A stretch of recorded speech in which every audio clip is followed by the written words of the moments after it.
Hola, ¿qué tal amigos de La Silla Rota? ¿Cómo están? Les tenemos hoy preparados un debate muy interesante. Miren a nuestra mesa de debate de hoy. Puro joven, puro aspirante a un cargo o ya chavos que han estado en la política marcando su paso, allanando su camino desde hace un rato, pero que hoy, pues hoy traen un papel importante en las campañas de los aspirantes a la República. Su granito de arena o tal vez su costal, ¿no? Ahí depende de cada uno. Los presento primero de izquierda a derecha. Camila Martínez, candidata a una diputación de la Ciudad de México por Morena, PT, Partido Verde. ¿Y tu edad? 27 años, oye. Okay. Sofía Niño de Rivera, ella ya nos ha acompañado. Ella es la aspirante al Senado por el Partido Revolucionario Institucional. ¿Y tienes? 33 años. También eres encargada de comunicación en la campaña juvenil de Xóchitl Gálvez, ¿no? Correcto. Y tenemos aquí estrenándose con nosotros a Miguel Alfonso Mesa. Él es consultor en litigio estratégico y también vocero de la campaña de Jorge Álvarez Maínez. Un gustazo estar aquí con ustedes a mis 26 añitos. Perfecto, aquí hay de todo, ¿no? Yo tengo 33, entonces estamos en lo que la ley dice jóvenes. En lo que la ley dice jóvenes. Bueno, okay. Tenemos un reloj muy apretado, voy a explicar las reglas de este debate juvenil. Es un debate apegado a temas que vamos a ver en el debate presidencial de este domingo, 28 de abril, en Churubusco, es el segundo debate. Los temas son oportunidades laborales, educación y vivienda, que lo agrupamos en la temática de economía, desarrollo sustentable, movilidad, medio ambiente, que la verdad daría para un debate aparte, pero bueno, no se puede. Desigualdad, género y comunidades en situación de vulnerabilidad. Son 3 bloques, el cuarto bloque lo designaremos para propuestas o un mensaje que ustedes quieran mandar a nuestra audiencia respecto por qué sus candidatos traen a la mesa el mayor número de propuestas o las mejores propuestas para los jóvenes, ¿no? Queremos destacar que este debate es juvenil y que las propuestas van dirigidas hacia allá. Tenemos solamente 40 minutos, entonces miren, traje una chicharra que nos va a decir hasta cuándo. Cada uno de ustedes va a tener 1 minuto por bloque para exponer su respuesta sobre el tema y posteriormente tendrán 1 minuto para debatir entre ustedes, hacerse preguntas, si hay alusiones personales. Eso sí, no aceptamos el discurso de odio y no permitiremos los insultos. Eso pues nos llevaría a suspender totalmente el debate. Pero no sucederá, ¿no? Porque ustedes son distintos y no vamos a recaer en ese tipo de cosas. Entonces, vamos a empezar de izquierda a derecha, primero con Camila. Y Camila, el primer bloque es oportunidades laborales, educación y vivienda. Y es que uno de los primeros temas en el segundo debate presidencial será el crecimiento económico, el empleo y la inflación. ¿Qué candidato? Obviamente tú dirás que Claudia Sheinbaum, pero porque ella garantiza la inclusión de los jóvenes, una inclusión justa al mercado laboral. Tu tiempo corre. Perfecto. A ver, yo creo que Claudia Sheinbaum está siguiendo un proyecto que ya arrancó a nivel nacional con la Cuarta Transformación y es el proyecto que ha dado justicia en estos 3 términos, ¿no? En primer lugar, porque es el gobierno que ha aumentado el salario mínimo como no se había aumentado en una gran cantidad de años, ¿no? Hizo una reforma en contra de la subcontratación, ¿no?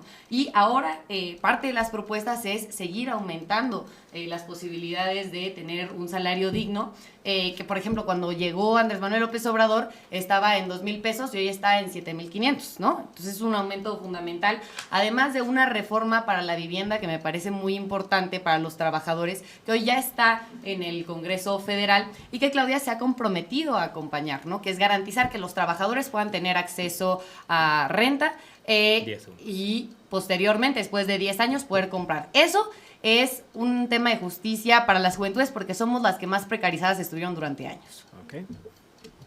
Justo corre tu tiempo. Miguel, ahora vamos contigo.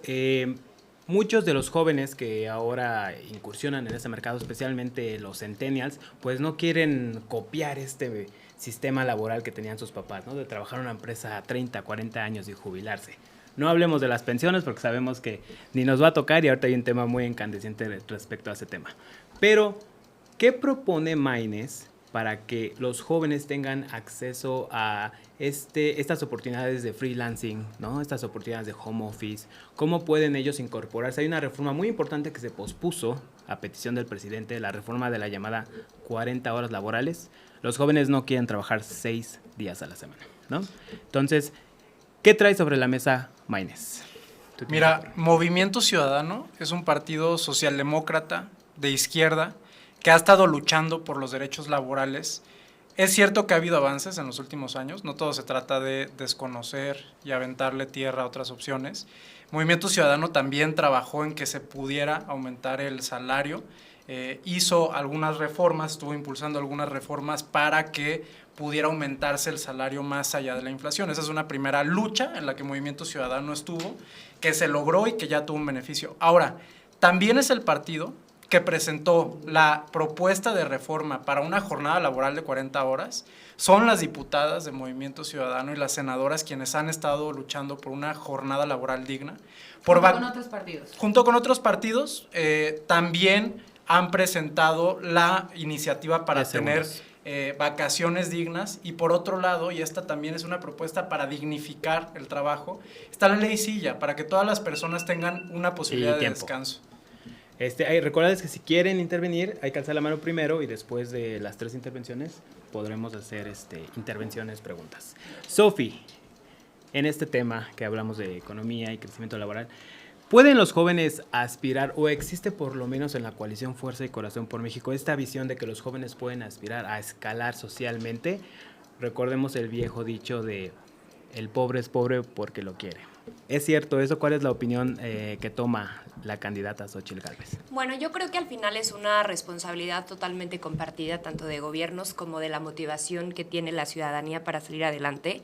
Definitivamente en la coalición y en particular a la candidata Xóchitl Gálvez le interesa muchísimo poner a los jóvenes en el centro de su agenda. Creo que estamos utilizando una palabra que es fundamental, que es el tema dignificación. O sea, no se trata simplemente de proveer estas oportunidades, sino que al final sea un tema de oportunidades dignas en el mercado laboral que se compone pues de muchas cuestiones sistémicas. No es nada más el poner al alcance de la gente programas sociales como desde una óptica de un gobierno paternalista, ¿no? Y de hacer falsas promesas y apapachar a la gente, sino también creo que se trata mucho de generar las condiciones necesarias en educación, en empleo, en perspectiva de género, porque también el tema de género influye en el tema de cómo la gente se inserta, los jóvenes sobre todo, y las mujeres en el mercado laboral. Entonces, aquí lo que se trata es de poder regular, por ejemplo, cuestiones para las micro y pequeñas empresas. Perdón.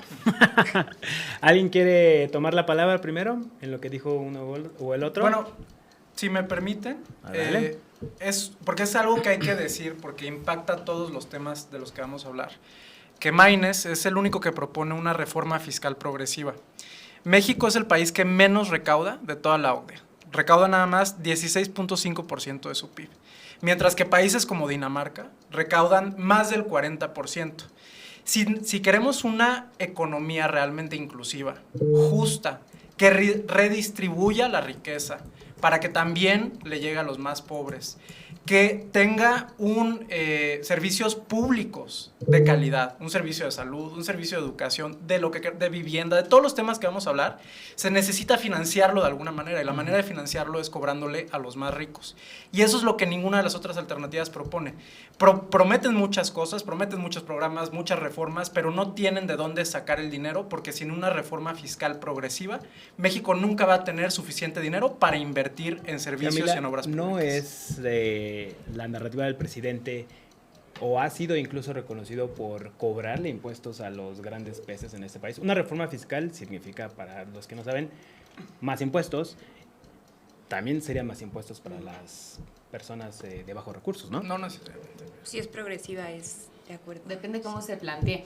Pero lo que ha hablado el proyecto de la 4T desde López Obrador y también Claudia Sheinbaum es la importancia primero de cobrar a quienes durante muchos años habían estado sin pagar impuestos por las condonaciones que se habían legalizado, ¿no? Yo creo que una de las cosas más importantes que hizo el proyecto de la Cuarta Transformación fue eliminar estas condonaciones de impuestos y progresivamente ha habido una serie de grupos, todavía faltan porque es una lucha que se ha dado también en lo judicial, sabemos que tenemos un poder judicial que todavía necesita ser reformado para garantizar que haya justicia, ¿no? Se ha empezado a pagar. Entonces a mí me parece que antes de pensar en una reforma fiscal, primero lo que tenemos que hacer es garantizar que no haya un poder judicial, por ejemplo, que esté convencido y protegiendo a aquellos que tendrían que haber desde el principio pagado impuestos, ¿no? Eso por un lado. Y nada más decir como comentario antes de que Miguel comparta, ¿no? Que en este tema que preguntaba sobre si el pobre es pobre porque quiere, a mí me parece que es justo la narrativa que vimos hace algunas semanas con Xóchitl Gálvez, hablando de este problema, diciendo que la gente de 60 años si no tiene una vivienda es porque es muy güey, ¿no? O sea, eso me parece que es no entender la precarización salarial que hemos tenido y el encarecimiento de la vivienda. Bueno, va Miguel contestar y tú quieres agregar algo después de Miguel. Sí. Bueno, adelante Miguel. Peña Nieto era un corruptazo, pero aún siendo un corruptazo, aumentó más la recaudación que la ha aumentado AMLO. La diferencia es que en el discurso, pues AMLO se pelea con Salinas Pliego y todo el mundo cree que en realidad hay una política para recabar más. Pero eso no es cierto. A ver, en segundo lugar, la reforma fiscal progresiva que se propone es para cobrarle a los 1,000 millonarios, no a las personas de a pie, no a quienes estamos en este cuarto, no a las clases medias, sino a, por ejemplo, Carlos Slim, que se ha hecho mucho más rico en este sexenio. De hecho, los hombres más ricos de México, y son hombres en su mayoría, se han hecho mucho más ricos después de la pandemia que el resto de los mexicanos. Entonces, no ha habido un combate real a la desigualdad. Última cosa, porque a lo mejor me la contestan.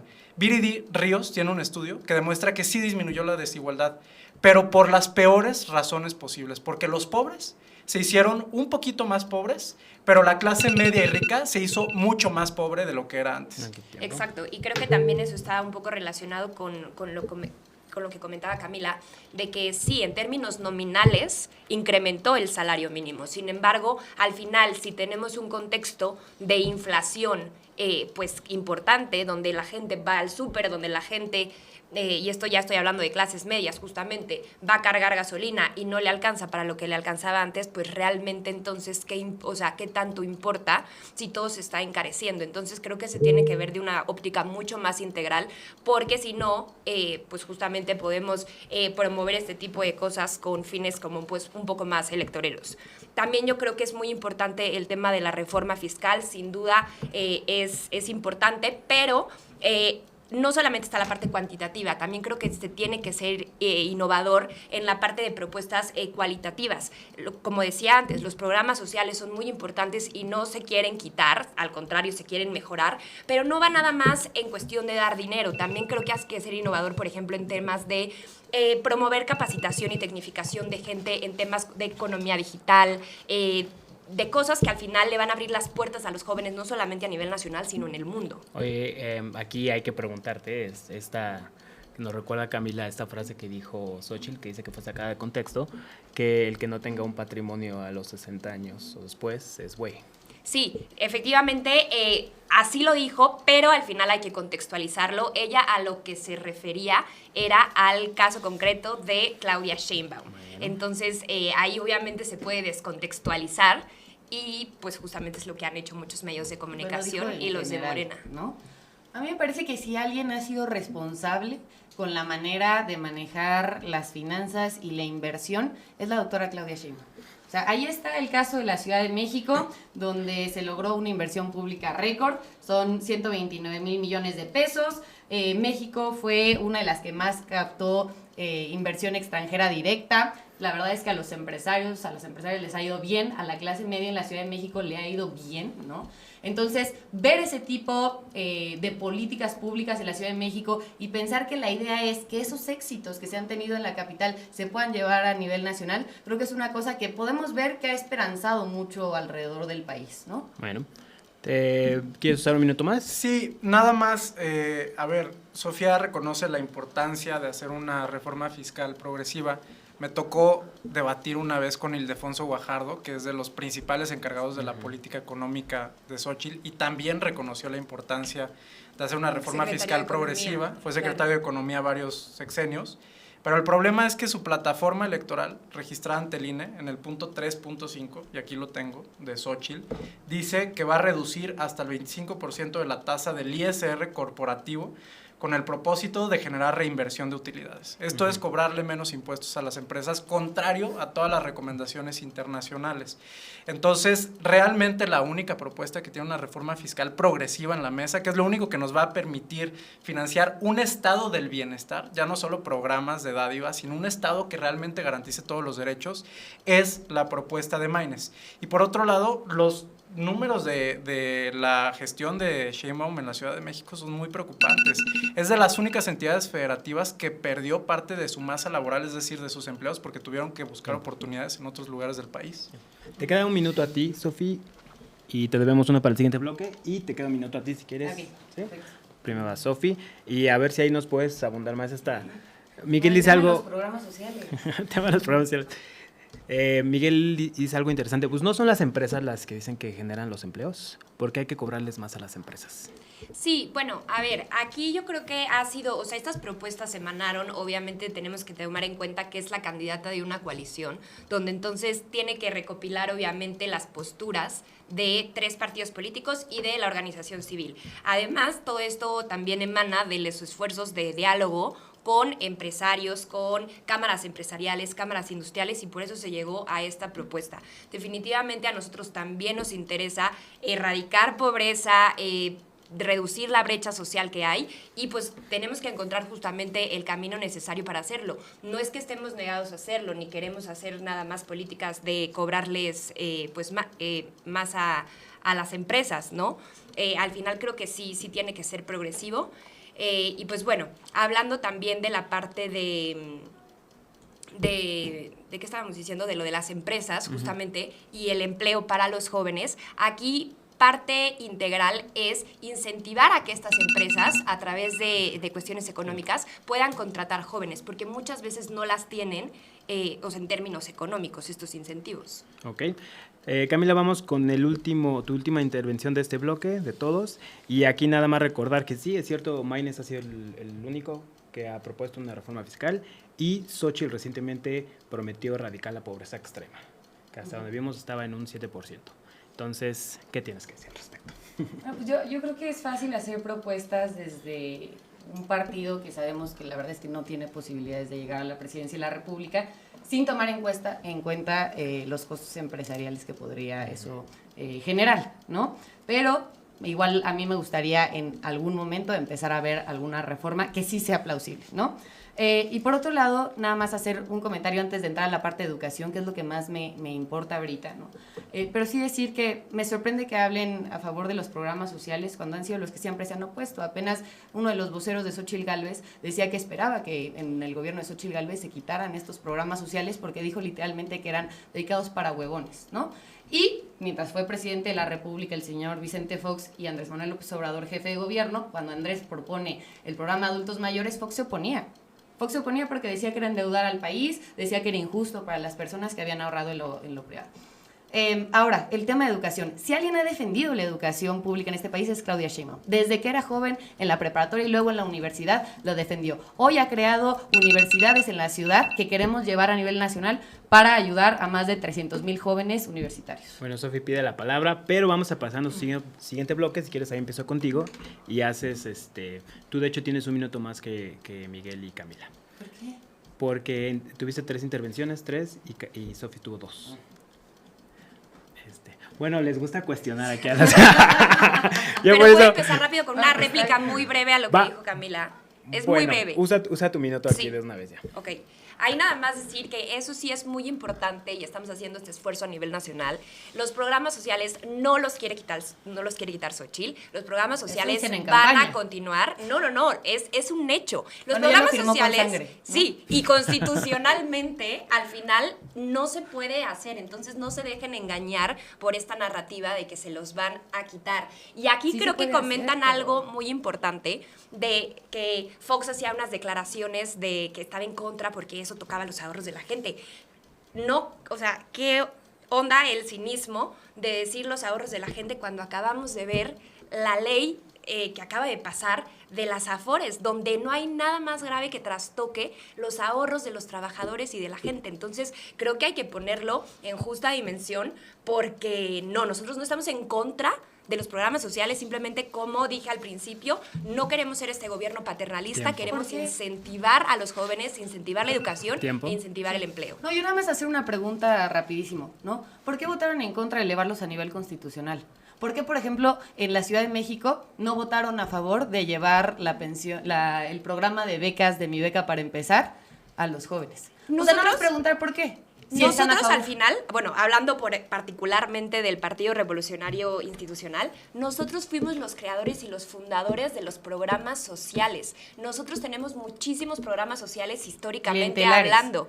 Que tenían padrones clientelares. Hay que decirlo, el hecho de que hoy sean universales y constitucionales es gracias a la 4T para evitar que te condicionen el voto a partir de ellos. Pero nosotros justamente ahora no queremos que esto se vuelva un tema electorero. Nosotros queremos dárselos a la gente como derecho constitucional. Pero la gente ya no les cree por todas las declaraciones precisamente que han hecho y la por forma en la esta que han campaña votado. de erosión y de difamación que Morena ha hecho en contra de la oposición. Yo lo que le diría a quienes nos están viendo es, nosotros hemos visto sus votaciones. Hemos visto cómo se han opuesto a la garantización de los programas a nivel constitucional y universal. Lo que necesitamos son proyectos que sigan aumentando los programas sociales. Bueno. No que se queden fijos o que los echen para atrás. Nadie los va a echar para atrás. Ya vamos a pasar al siguiente bloque y nada más, solo por contexto en lo que nosotros aquí debatimos, pues en estos momentos en el Senado se discute, se va a aprobar eventualmente porque Morena y sus aliados tienen los votos, la creación del llamado Fondo del Bienestar para que las AFORES, las pensiones inactivas de personas arriba de 70 años, pasen a un fondo para financiar, pues argumentan ellos que proyectos, pero también es las mismas pensiones de adultos mayores. Bueno, ya vamos a pasar al otro bloque, chavos. Los programas sociales no es algo que esté agendado, pero bien que mal siempre son transversales, ¿no? Pegan a todo y sí hay que hablar de desarrollo sostenible, movilidad y medio ambiente porque definitivamente es un tema que le importa mucho a los jóvenes. Bueno, no que les importe, sino que vivimos con ellos día a día, ¿no? Y nosotros como personas que viven en la capital, movilidad es algo muy importante, pero hay personas que viven en las costas que están sujetos a ser víctimas de otro Otis, probablemente. Entonces, hablemos concretamente qué es lo que los candidatos, quién trae la mejor agenda en temas de medio ambiente, y ahora sí vamos a empezar por Miguel. Mira, yo te diría que la peor agenda la trae Sheinbaum y la trae AMLO. Se han dedicado a destruir el país con sus obras de infraestructura, se han dedicado a destruir la selva maya, a destruir ecosistemas importantes en Tabasco. En todo el país han pisoteado las leyes ambientales, incluso ha habido amparos de organizaciones civiles, de comunidades indígenas, y han incumplido la última herramienta que teníamos los ciudadanos para defendernos en contra de los atropellos y para defender el medio ambiente, la han incumplido. Nosotros tenemos el siguiente diagnóstico en el proyecto de Maynes. Por un lado, en el gobierno de Peña Nieto y de la vieja política se hicieron algunas reformas que hicieron que pudiera haber más competencia en el mercado energético y eso permitía que tuviéramos mejores energías más limpias y más baratas. El problema es que eso se hizo a través de la corrupción, de Odebrecht y de los legisladores que recibieron moches para aprobar esas reformas. Y por el otro lado, en este sexenio hemos vivido una devastación ambiental, como ya lo había dicho. Entonces, ahora pasamos a las metas para no quitarle tiempo a mis compañeros. Gracias. Sofi. Bueno, en general, yo creo que coincido plenamente, creo que hay una incongruencia total en que tenemos esta coalición con el Partido Verde y Claudia Sheinbaum representa al Partido Verde cuando no veo absolutamente nada de verde y ambientalista en un gobierno que se ha dedicado a construir un aeropuerto sin vuelos, refinerías, lo que hablaba justamente Miguel de destruir el sureste del país. Entonces, bueno, creo que esto es muy grave y aquí creo que es un tema que ya dejó de ser el desarrollo sostenible, el medio ambiente, un tema aspiracional.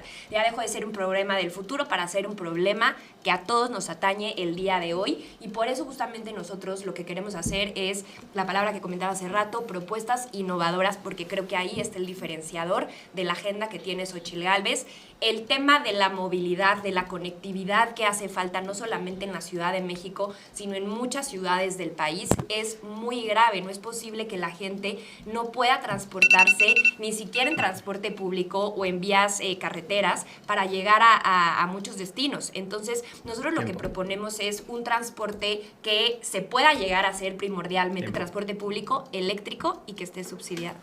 Camila. A ver, si hay una experta en el término de medio ambiente, es la doctora Claudia Sheinbaum, sin duda, ¿no? Parte de la razón por la cual participó en este proyecto de expertos que ganaron el Premio Nobel de la Paz fue por hablar de cómo las afectaciones medioambientales terminan impactando en mayor medida a las comunidades más pobres. Por eso, todo el proyecto que tenemos está enfocado, primero que nada, hacia ayudar a las comunidades que menos han tenido, ¿no? Empiezo hablando, ¿no? Y desmintiendo algunas cosas que han dicho acá. Fue en el gobierno de Andrés Manuel López Obrador donde se empezó a construir la planta solar más grande que hemos tenido en este país, que se está construyendo en Sonora, ¿no? Se recuperaron una gran cantidad, 16 hidroeléctricas con energía sustentable. Además, se nacionalizó el litio, que el litio hoy es uno de los materiales más importantes que tenemos. ¿Por qué? Porque lo que permite es almacenar toda la energía, que puede ser energía de fuentes, digamos, energéticas sustentables y que generalmente tienen menos estabilidad que otros tipos de energías como el petróleo, etcétera. Entonces eso nos va a ayudar a garantizar un paso hacia la electromovilidad que ya se hizo en la Ciudad de México. Hoy el trolebús elevado, el cablebús son innovación en movilidad que se hace de manera completamente eléctrica, ¿no? Otro tema nada más que quiero ahondar antes de hablar sobre los proyectos de movilidad es cómo en este gobierno, durante el gobierno de López Obrador, no se dio una sola concesión nueva a mineras. Y no se van a seguir dando porque hay que hacer una revisión integral de esas concesiones que se daban a capa y espada sin revisar realmente los impactos que tenían. Híjole, ya no. Bueno, me faltó lo otro, lo digo en la siguiente participación. Bueno, mira, me quedo contigo porque justamente aquí veo que está este choque. Y sí quiero preguntarte, es cierto que el presidente Andrés Manuel López Obrador decidió hacer esta apuesta por Pemex, por energías fósiles, y es cierto que la doctora Claudia Sheinbaum tiene un récord impecable, trayectoria académica en energías limpias.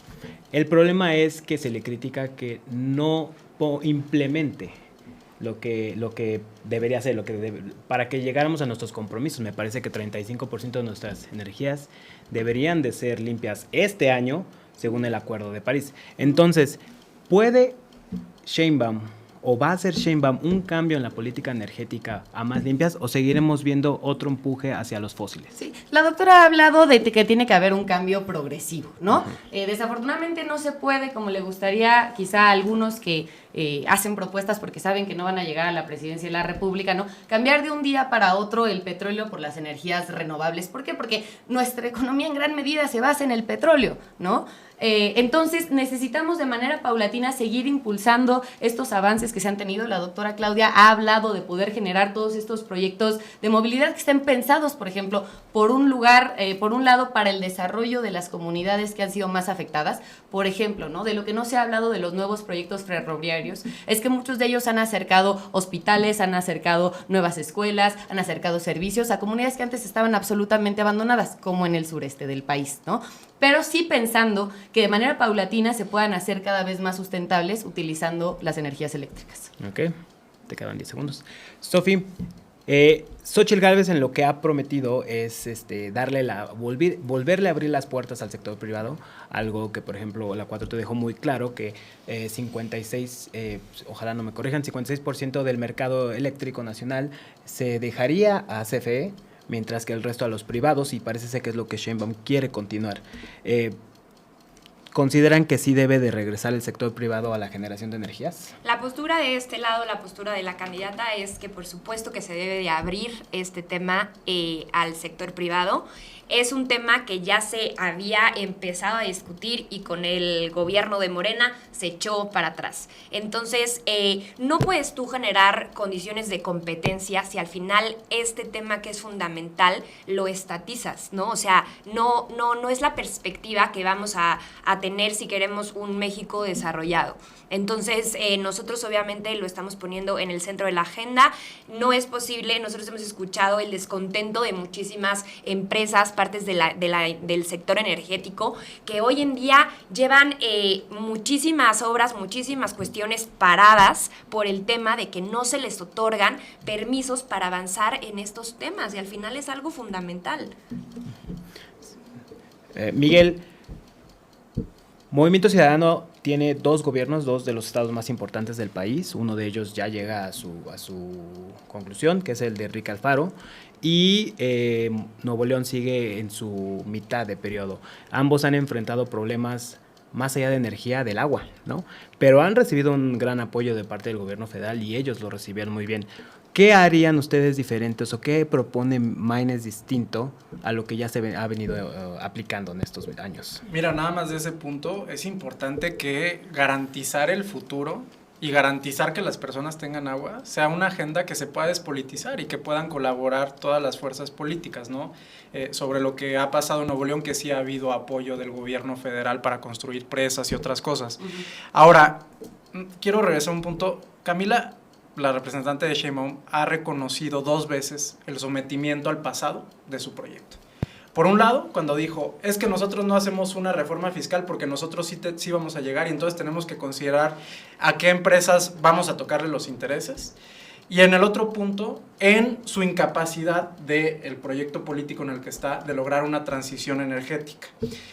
Hay que recordar que en este sexenio, en el último año aumentó 2.1% la generación de gases de efecto invernadero y 2, disminuyó la generación de energía solar un 1.4%. Nos estamos alejando de la transición energética. Tiempo. Ahora termino. Camila alzó la mano primero. A ver, Camila. Sí, bueno, voy a empezar ¿Qué vas a opinar, Camila? con lo que estaba diciendo Sofía con respecto a la privatización, ¿no? A mí me parece que hay que aprender de lo que hemos visto a nivel internacional, ¿no? El caso de España creo que fue muy claro cómo esta energía eléctrica que tenían concesionada empezó a aumentar brutalmente su precio. Y eso es lo que pasa cuando privatizan, ¿no? Que no garantizas que haya mejor servicio ni que haya más gente que tenga acceso al servicio. Lo que sí es que suele traducirse en un aumento brutal de precios. A mí me preocupa mucho, digo, a ver, lo han hecho siempre, privatizaron los ferrocarriles, privatizaron la banca, hoy amenazan en la Ciudad de México con privatizar el agua. ¿Qué va a suceder? O sea, el agua es uno de nuestros recursos más importantes para el desarrollo personal, profesional, etcétera. Si lo hacemos privado, lo único que estamos haciendo es pegarnos un tiro en el pie. Y por cierto, la gran crítica que se hizo con la reforma constitucional en materia eléctrica, que ellos votaron en contra, no me acuerdo si ustedes también, fue que nosotros queríamos recuperar, ¿no? La regiduría del esquema de electricidad para el gobierno, para garantizar con eso que no hubiera aumentos explosivos, ¿no? Tienes 10 segundos más, los quiero saber. Ah, buenísimo, pensé que ya se había acabado. Te los debo del pasado, bueno, los usas en el siguiente si quieres. No, está perfecto. No, simplemente para garantizar que no hubiera familias que se quedaran sin energía eléctrica, ¿no? Y ya. Para que vean que sí llevo el tiempo bien. Miguel alzó la mano primero. ¿Vas, Miguel? Sí, quiero retomar el punto de cómo las otras alternativas políticas reconocen su sometimiento al pasado. Porque no ven posible hacer una reforma fiscal, porque tienen que negociar con los empresarios. Y no ven posible lograr una transición energética porque les parece que es soñar mucho alcanzar las metas internacionales que tenemos para alcanzar economías con energías limpias. Están basados en el pasado, pero si pensáramos en Lázaro Cárdenas, hoy en día, lo que él estaría haciendo no es tener este fetichismo con Pemex y el petróleo y la soberanía a través de empresas contaminantes que ya no son productivas ni competitivas, sino que estaría viendo hacia la transición. En el proyecto de Maynes lo que se plantea es que para el año 2050 haya 0 emisiones netas de carbono y que se logren todas las metas de transición energética. ¿Cómo se logra eso? Hay una ley general de transición energética en el país que tiene muchas promesas y muchas metas y muchos sueños, pero no tiene formas específicas para cumplirlas. Hay que establecer obligaciones específicas para todos los actores, privados y públicos, para que estén obligados a transitar hacia una economía limpia. Sofi. Bueno, a mí me parece, ya para salirnos un poco de esta discusión de esto, retomar el tema de que en las propuestas de Xóchitl Gálvez está el tema de crear ciudades verdes, ciudades inteligentes y ciudades del futuro. Pero sabemos que esto no lo vamos a lograr, por supuesto, si no tenemos agua que sea accesible y de buena calidad, ¿no? Porque de nada sirve, como en muchas de las alcaldías aquí en la Ciudad de México, pues les llegue totalmente turbia. Al final se tiene que garantizar la calidad del agua. El tema del transporte, el tema de la movilidad y la conectividad, como lo mencionábamos al principio, es un tema fundamental. Pero para llegar al punto ideal, al punto al que queremos y cómo estamos visualizando todo esto para que no se quede en un tema de utopía, creo que sí es fundamental que, a pesar de que el Estado, por supuesto, está en todo el papel de ser el proveedor de hacer las políticas públicas y gubernamentales necesarias para lograrlo, que también se abra la puerta a ese sector privado. Entonces yo creo que no estigmaticemos el tema de la privatización en temas energéticos y en muchos otros sectores, porque al final hemos visto también, mencionaban casos en contra a nivel internacional, pero también hay muchos casos de éxito y se tiene que tropicalizar a la realidad mexicana. A ver, vamos a tocar un tema que es muy importante y que creo que se volvió y sigue siendo en la agenda de los 3 presidenciables muy fuerte, y es qué rayos va a pasar con Pemex, ¿no? Por un lado queremos una transición energética y por otro lado no podemos echar a la basura Pemex porque es un gran contribuyente de nuestros ingresos, ¿no? Maynes quiere cerrar, fue el primero que propuso cerrar la refinería de Cadereyta en Nuevo León. Lo secundó Xóchitl Gálvez, agregando la refinería de Madero en Tampico, y Sheinbaum dice que no se cierra nada. Entonces, ¿quién quiere hablar sobre este tema? ¿Quién va primero? Pues mira, si me permites empezar con lo que ha hecho Maynes para combatir la contaminación que nos está matando a todos, en la Ciudad de México, en Nuevo León, en Hidalgo. No solo son las propuestas de cerrar las refinerías, también es el litigio que se ha hecho desde el proyecto de Maynes para lograrlo. Hemos presentado denuncias por la contaminación que produce Tula, que contribuye gran parte a la contaminación que estamos respirando todos los días en la Ciudad de México. Y también hemos presentado denuncias en contra de la refinería de Cadereyta. Ahora, podría sonar iluso, y lo sería, quererlas cerrar de un día para otro.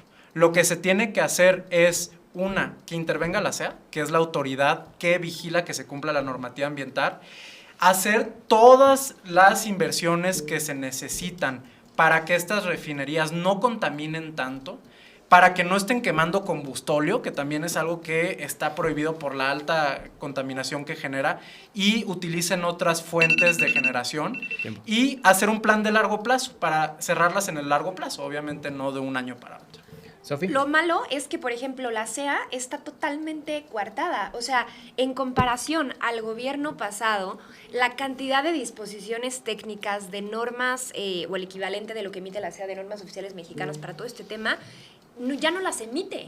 Entonces, pues, ¿cómo vas a regular todo este tema que, coincido, es fundamental, el tema de la contaminación? Estamos hablando que es ya un tema de vida o muerte, porque no es posible que tengamos un día sí y otro también. Él no circula, las contingencias ambientales, y en gran parte, por supuesto, es por el tema de las refinerías. Y coincidimos nosotros desde la coalición en que no se tienen solamente que cerrar, sino se tiene que hacer algo con el proyecto, y es crear centros de energía renovable.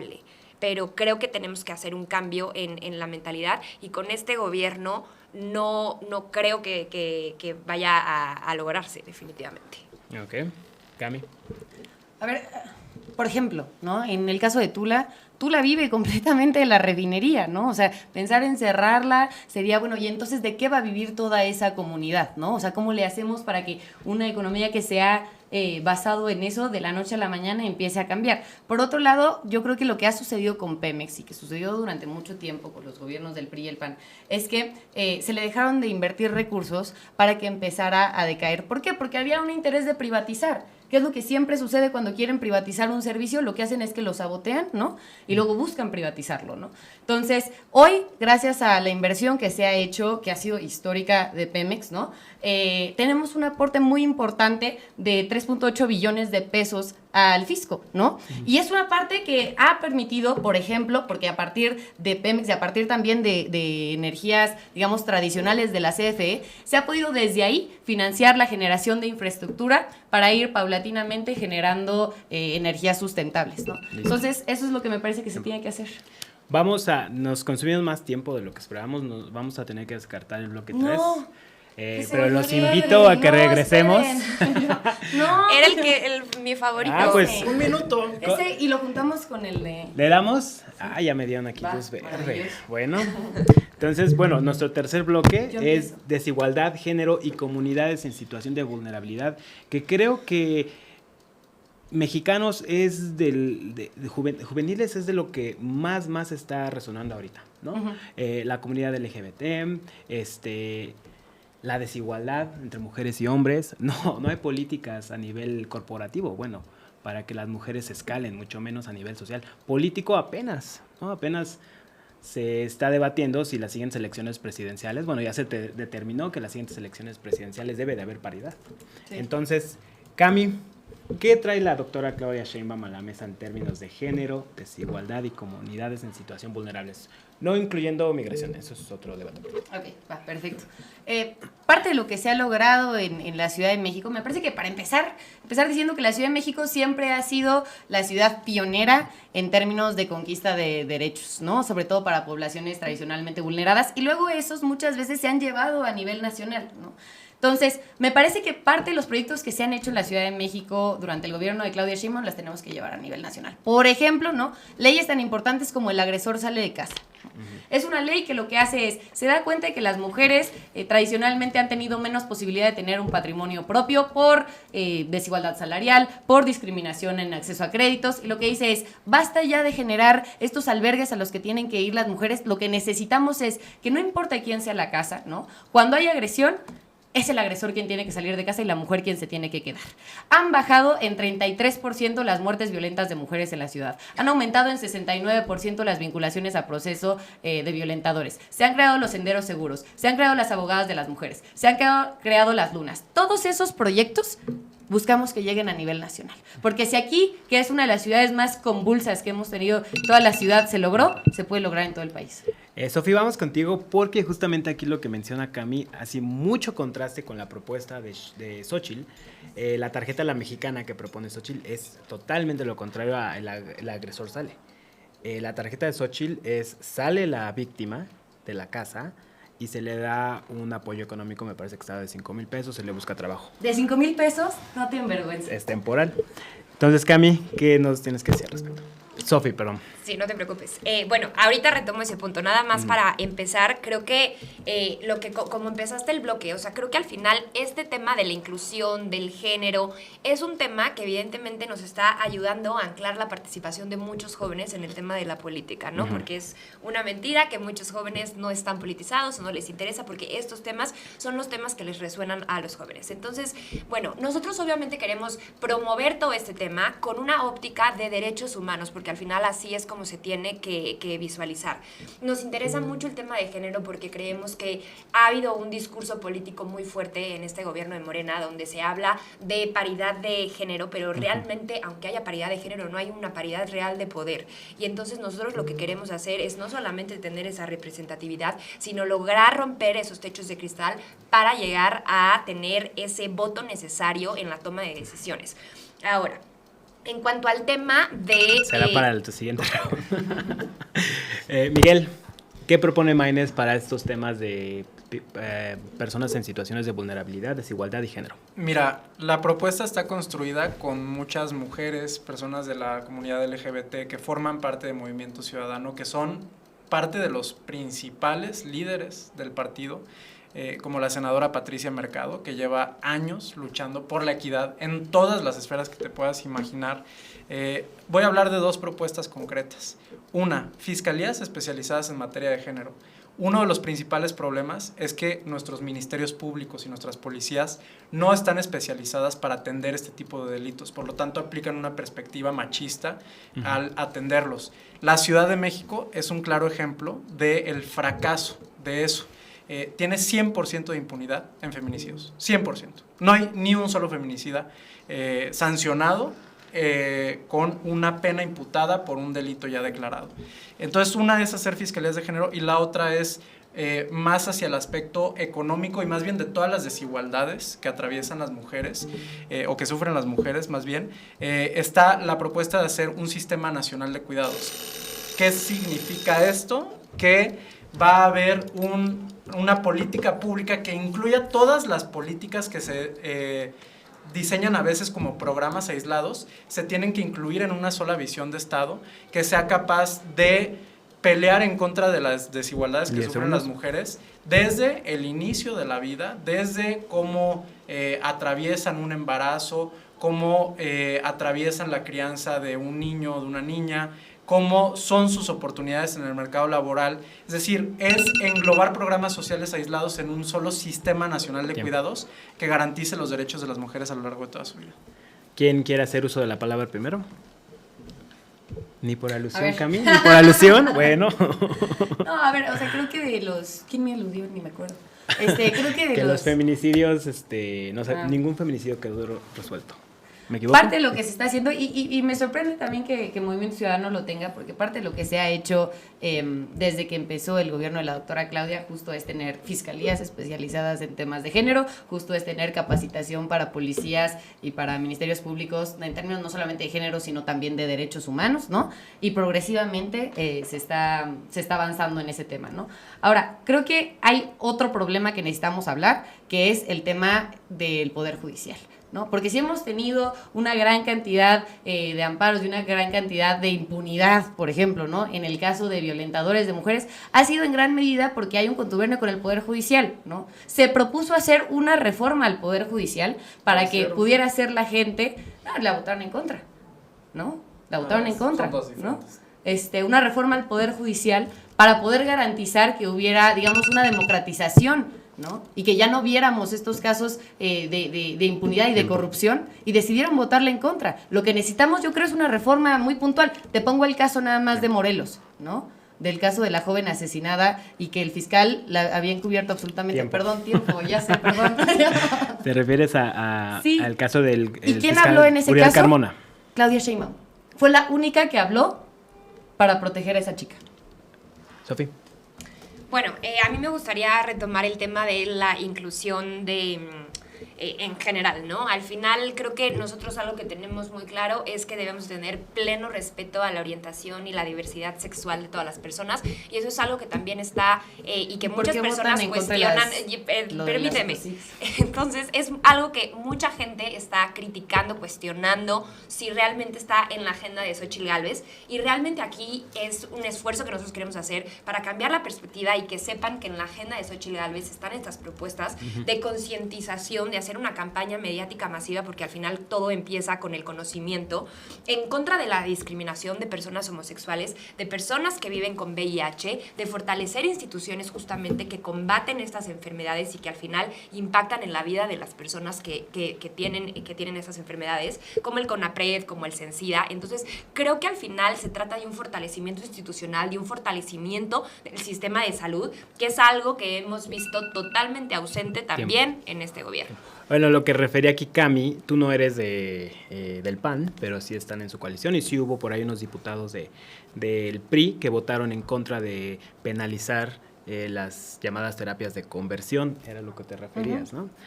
¿Quieres responder al respecto?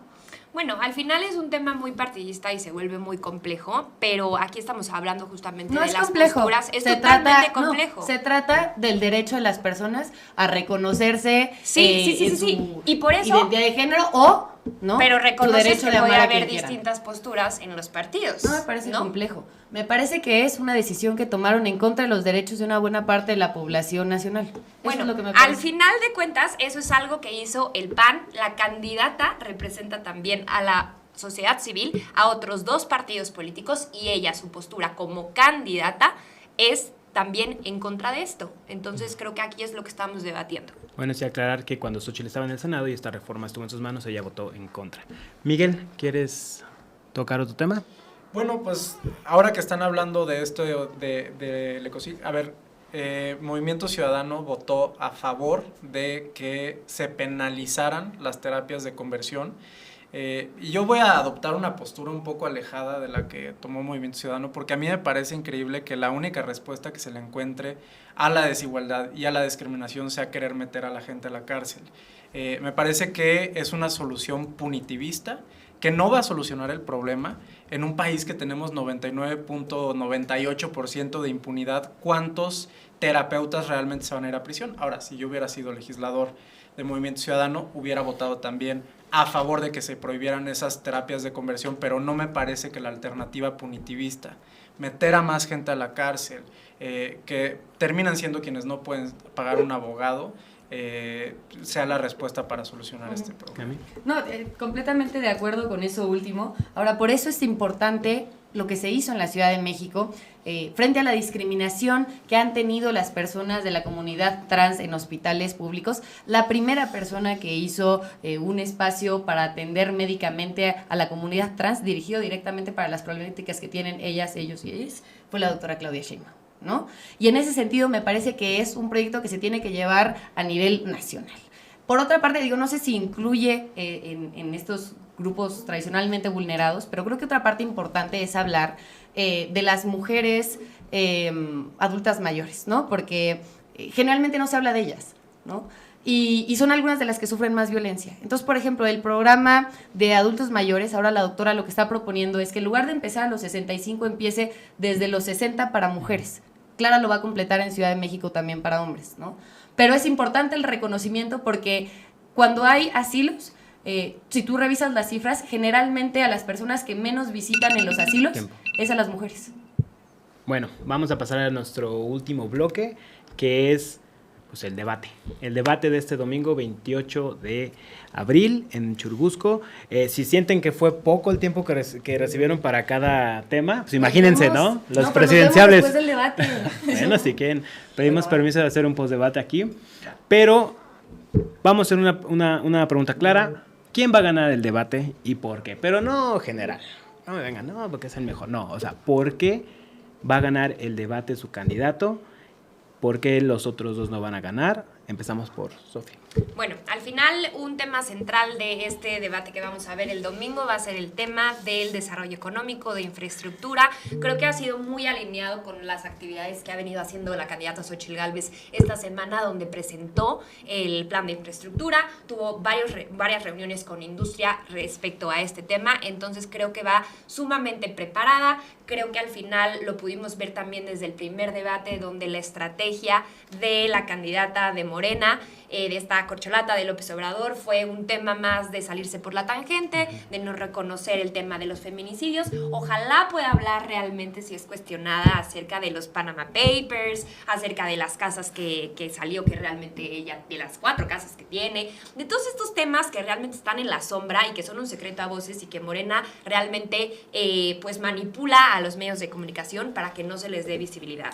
Yo los invito a todas y a todos ustedes para que de verdad vean el debate. Creo que al final los buenos gobiernos se hacen con ciudadanos y ciudadanas responsables. Estamos a 38 días de la elección más importante en la historia de México, entonces, por favor, véanlo. Miguel, contrasten posturas. ¿Qué veremos de Maynes? ¿Más sonrisa? ¿Una postura tal vez más confrontista? ¿Qué está preparando ahí debajo de la manga? Mira, Maynes ganó el primer debate porque creció el doble de las preferencias de voto de los electores que tenía antes y después del debate. Sus redes sociales crecieron más de 2000%. Bueno, la canción se posicionó como número 1 de Spotify. Eso es algo sintomático de un fenómeno social que es Maynes creciendo en el país. Ahora, no se trata de ganar los debates, no se trata de que él gane, se trata de que se pongan las propuestas que la gente necesita. Y la estrategia no es pegarle a otra gente, es realmente darle a las personas una alternativa de izquierda verdadera. En ese sentido, Maynes tiene muchos votos que quitarle a Sheinbaum, porque la izquierda realmente está abandonada. Está el tema de los programas sociales, pero hay muchas otras cosas como los derechos laborales y como la reforma fiscal y la transición energética y los derechos de las comunidades vulnerables que están siendo abandonadas por las otras candidaturas. Tiempo.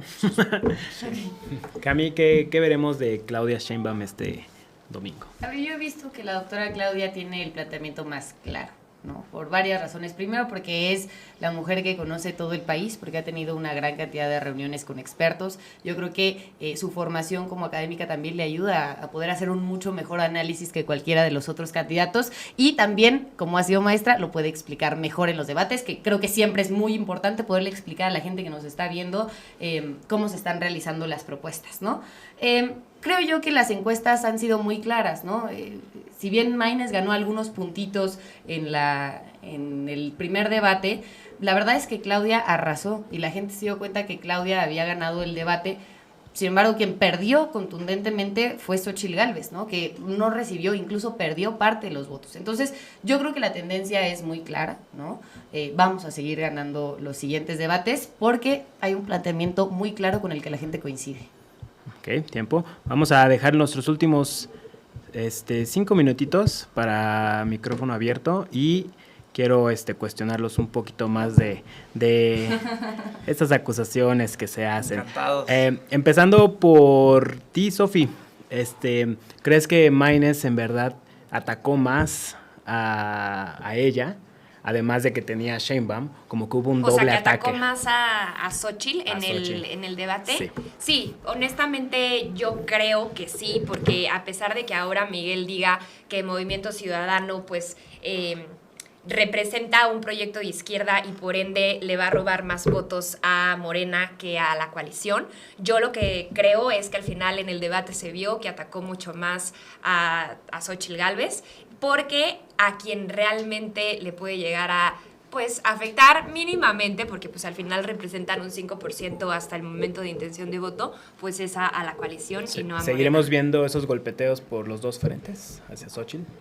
Sí, sin duda, por supuesto, eso lo vimos desde el principio con Morena, y yo creo que al final en el debate es normal que se cuestionen, pero pues ojalá que en este segundo debate podamos ver, o sea, que se eleve el debate, que es lo que la ciudadanía se merece, en escuchar propuestas de una manera sencilla, que no sea un lenguaje árido, que todos puedan entender. ¿Tú qué opinas, Miguel? Mira, se le echó la culpa al INE, se le echó la culpa a Maynes del fracaso de Xóchitl. Realmente la única responsable de haber tenido un pésimo desempeño fue ella y su equipo.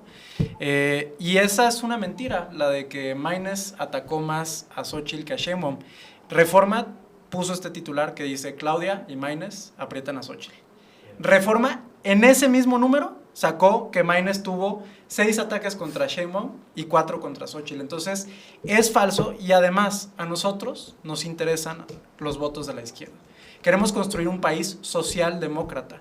No queremos construir un país con alianzas con los empresarios de manera corrupta como se ha hecho en el pasado. Entonces creemos que la mayoría de la población está de ese lado. Le han dado una izquierda muy de derecha en los últimos años, muy militarista, muy punitivista, muy corrupta también, y es hora de darle a las personas una propuesta en la que realmente se sientan representadas. ¿Cómo ves, Cami? ¿Veremos más calificativos que le han puesto a la doctora? La dama de hielo por ahí surgió. Son además muy malos sus calificativos, muy chavitos. Pero, a ver, siempre, y no está bien normalizarlo, pero creo que es recurrente, a la puntera siempre le están golpeteando, ¿no? Ahora, yo creo que nosotros tenemos un proyecto, y lo que va a ser importante, y que creo que Claudia lo ha hecho muy bien, es concentrarse en cuáles son sus propuestas, cuál es su visión, cuál es el país con el que está soñando, ¿no? Y en ese sentido, pues transmitir a la gente lo que realmente le interesa a las personas, es conocer las propuestas, ¿no? Yo nada más terminar diciendo que yo creo que Miguel está confundido de partido político, ¿no? Porque habla de que quieren un movimiento ciudadano de izquierda y tal, cuando pues, no ha sido, parece eso, cuando no ha sido más, ¿no?, que un grupo empresarial que cuando han estado en espacios de toma de decisión como Salomón Chertorivsky, cabildearon a favor de las tabacaleras, hicieron reformas para favorecer a algunos de los grupos que más han atentado en contra de la salud de este país, ¿no? Entonces, pues la verdad es que yo no sé por qué, de dónde sacaron esa idea, y pueden hablar quizá de una agenda de derechos, etcétera, pero al momento de hablar de la agenda más importante de derechos, que es la agenda económica, la verdad es que les tiemblan las piernas. Bueno, Maynes es el único que propone cobrarle más impuestos a las tabacaleras, entre otros impuestos que se propone cobrar, también a las drogas, que ese es un gran cambio con respecto a las otras posturas, atravesar el prohibicionismo y ir hacia el futuro y realmente regular y cobrar impuestos de ahí.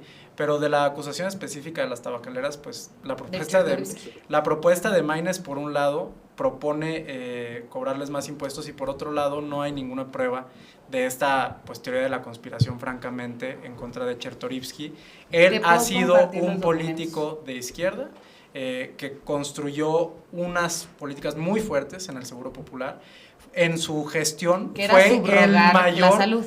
¿No? Fue el mayor aumento de personas que tenían acceso a la salud pública gratuita, ¿no? Entonces, en realidad se trata de una propuesta socialdemócrata y en eso creemos y eso vamos a defender en el debate. Ay, a ver, seamos claros, ¿no? Es micrófono abierto, Perfecto, yo estoy pidiendo la palabra. No, seamos claros. El problema que tuvimos durante la pandemia fue por dos cosas. Uno, por el Seguro Popular que avalaron durante los gobiernos de los compañeros. Fue porque destruyeron varias veces el y sistema. entonces, sí, varias veces lo destruyeron. Ahí te va, ¿por qué? ¿Por qué? Porque entonces dijeron, en lugar de invertir en infraestructura pública generada por gobierno, vamos a darle dinero a los privados para que nos puedan atender esos hospitales. Espérame. En la pandemia, ¿qué sucedió? No se dieron abasto los hospitales. Y por otro lado, ¿cuántos hospitales no salieron durante la pandemia que estaban absolutamente abandonados, ¿no? Que estaban completamente vacíos y ya había presupuesto que se había destinado para eso en los gobiernos de Felipe Calderón y de Enrique Peña Nieto? ¿Qué pasó con todo ese dinero y cuántas vidas se cobró durante la pandemia? Mira, estaba buscando el dato nada más para darlo preciso, pero durante este sexenio aumentó el gasto de bolsillo de los ciudadanos en salud. Eso significa que en este sexenio fue cuando los ciudadanos ya no tuvieron salud pública gratuita, claro, no hay, sino no hay que tienen que ir con medicamentos. doctor Simi, salud digna. O sea, el crecimiento de las empresas para atender las necesidades más básicas de las personas en materia de salud fue en este gobierno. ¿Por qué? Porque se abandonaron los servicios de salud pública. No fue ni en la gestión de Chertorivsky ni en alguna de Movimiento Ciudadano. Para concluir, Sofi. Sí, bueno, al final a mí justamente recalco este tema, me parece cínico que se hable de todo este tema que surgió en la pandemia, cuando entonces, ¿por qué no pospandemia? E incluso en la pandemia se hizo algo para rescatar el sistema de salud. No es posible que se haya abandonado totalmente, que se implementen políticas públicas que no sean plausibles, que sean inviables, como una megafarmacia, que al final se quite el tratamiento y el presupuesto para causas como el cáncer cervicouterino, que es la causa número 3 de muertes de mujeres en México. O sea, es muy triste, es que eso ya es antihumano, es un desgobierno totalmente. Entonces, a mí me parece absurdo y entonces creo que si vamos a hablar de lo que se hizo en el pasado, pues entonces hay que venir a abanderar justamente entonces logros, victorias y políticas públicas bien hechas. Con gusto. Perdóname, rapidísimo. Lo que se hizo en la pandemia fue la reconversión de una gran cantidad de hospitales. Se están retomando los hospitales que quedaron abandonados durante los sexenios de Peña Nieto. Y la falta de Felipe medicinas Calderón. y la cancelación de normas oficiales mexicanas. Ahí te va. El proyecto de la doctora Claudia Sheinbaum, que construyó 3 hospitales durante su gestión, el proyecto que tiene a nivel nacional es generación de nuevos hospitales, digitalización de trámites para garantizar pues que ya no tengamos estas filas que son al final súper difícil conseguir una cita y sobre todo un proyecto súper interesante que trae de prevención de enfermedades en los primeros años de vida a través de un trabajo territorial de la gente para garantizar que tanto las condiciones genéticas como las condiciones de vivienda que tienen las personas tienen las mejores condiciones y con eso que no haya tantas enfermedades. Es prevención. Ya nos pasamos de muchísimo de tiempo, pero les quiero agradecer mucho porque los respeto a cada uno de ustedes por lo que están haciendo, por su trayectoria. Felicidades y pues si les gustó, aquí les gustó el debate, confrontar y les faltó aire, pues hay que regresar, ¿no? Muchas gracias por el espacio, Ari. No, muchas gracias a ustedes y muchas gracias a la gente que nos vio, nada más para recordarles que al corte del 27 de marzo, pues el padrón electoral arrojaba que había 38 millones de mexicanos de más de 60 años elegibles para votar, ¿no? Pero poco más de 7 millones de jóvenes entre 18 y 19 años emitirán o podrían emitir por primera vez su voto este año. 4 de cada 10, sí. 4 de cada 10, sin contar que alrededor de 66 millones de personas de entre 20 y 30 podrían regresar a las urnas el 2 de junio. Uh-huh. Y bueno, también están los de 30, 40, chavos, que votan más para acá que para allá, ¿no? Entonces, importante el voto joven. Muchísimas gracias. Chicos, muchas gracias. Vamos a compartir sus redes y pues nos vemos para el próximo. Claro que Un gustazo. Gracias. Bye.